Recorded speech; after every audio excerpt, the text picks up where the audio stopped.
Hey, fellow homeschoolers, this is Kirk Smith with ICHE. Reading from Amos chapter 6, verse 4 this morning, where Amos says, "Woe to those who lie on beds of ivory and stretch themselves out on their couches and eat lambs from the flock and calves from the stall." Years ago, Focus on the Family had a story about a man who did pretty well for himself. And even though he had much money, he just satisfied himself with eating roast beef every day.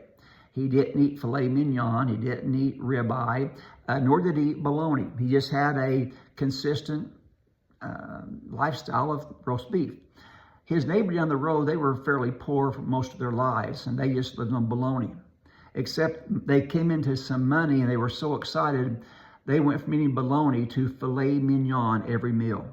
They went to buying ivory beds and stretched themselves on their couch until they ate and bought all the new things. Eventually they ran out of money, and they ended up back eating bologna again. Whereas the other gentleman kept eating his roast beef. And there are times that we tell that story in our house and we just say, "Hey, roast beef," and everybody knows the context and the point that's being made. In this Christmas season, we all have to make our choices how much we give our kids as far as gifts goes, how much we indulge them.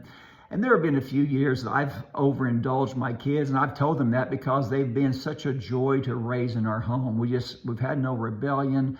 Our kids have been just such a blessing. And as an earthly father, I tend to go overboard occasionally. But even then, I still want to be conscious of restraint.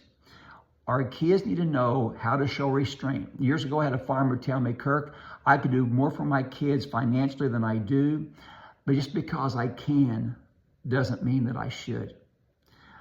Just as God tells us no, we need to tell our kids no at times as well. Restraint is a high-level mark for Christians, and we need to show restraint in all areas. Let's just say when we train our kids, we definitely don't want to overly criticize them.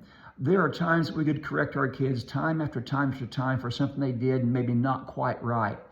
We need to show restraint, being selective in what areas we touch on, like the mountains, and we let the molehills go by. We show restraint.